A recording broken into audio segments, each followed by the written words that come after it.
Hello students, आप सब कैसे हैं? आशा करती हूँ अच्छे से होंगे। आज हम कक्षा 8 में हिंदी में पाठ 3 करेंगे, बस की यात्रा, जिसके लेखक हैं हरिशंकर परसाई।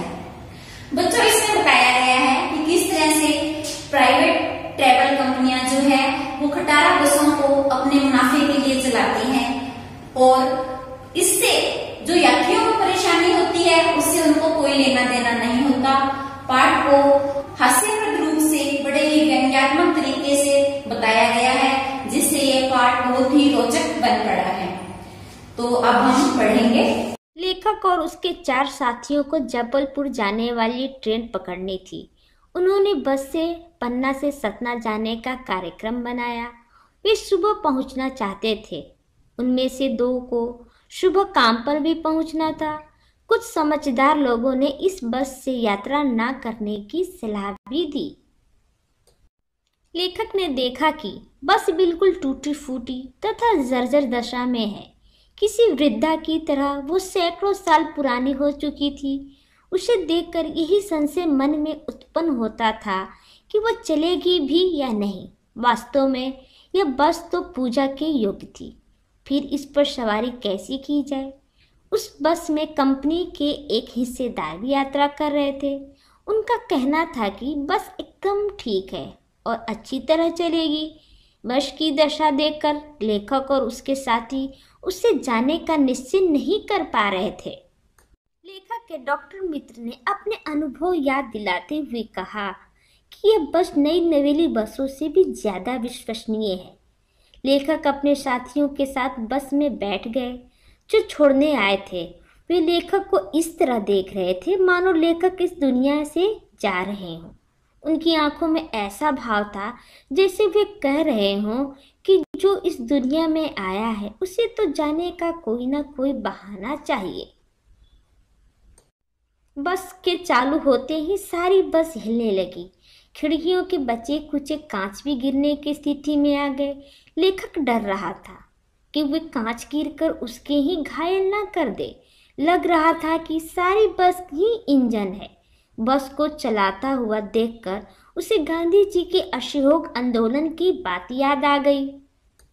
जिस तरह अंग्रेजों की गलत नीतियों का कोई देशवासी सहयोग नहीं कर रहा था, उसी प्रकार बस के अन्य भाग भी उसका सहयोग नहीं कर रहे थे।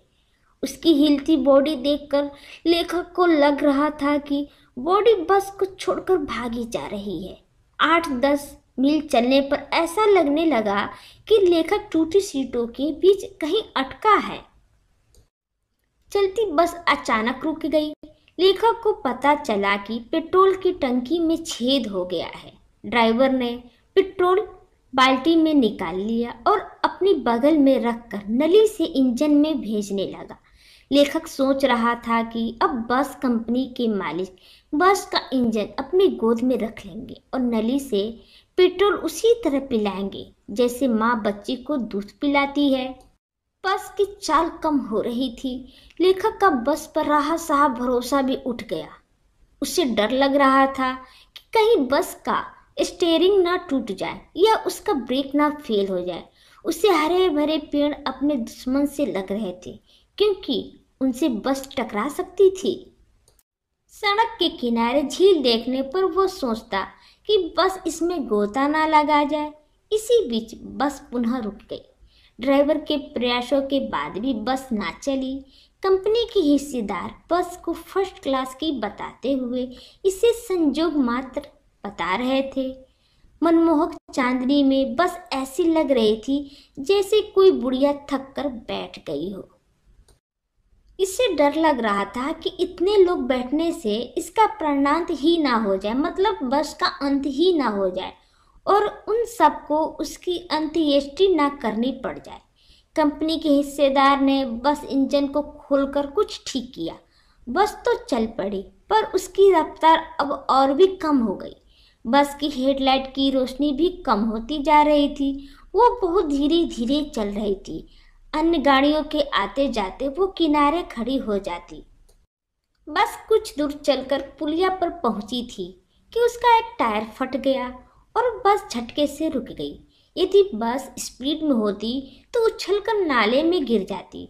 लेखक बस कंपनी के हिस्सेदार को श्रद्धा भाव से देख रहा था। श्रद्धा भाव मतलब यहाँ पे आदर और सम्मान। उसके जैसे उत्सर्ग की भावना, मतलब उत्सर्ग का मतलब त्याग, किसी वस्तु को छोड़ना की भावना अत्यंत मुश्किल थी। अपनी जान की परवाह किए बिना वो बस में सफर किए जा रहा था। उसके साहस और बलिदान की भावना का सही उपयोग नहीं हो रहा था। उसे तो क्रांतिकारी आंदोलन का नेता होना चाहिए था।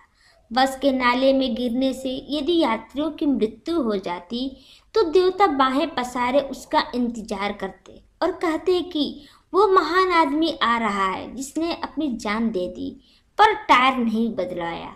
दूसरा टायर लगाने पर बस पुनः चल पड़ी।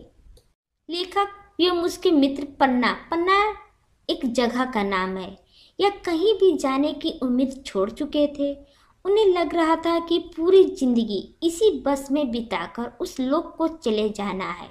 इस पृथ्वी पर उसकी कोई मंजिल नहीं है। अब वे घर की तरह आराम से बैठ गए और चिंता छोड़कर हंसी मजाक में शामिल हो गए।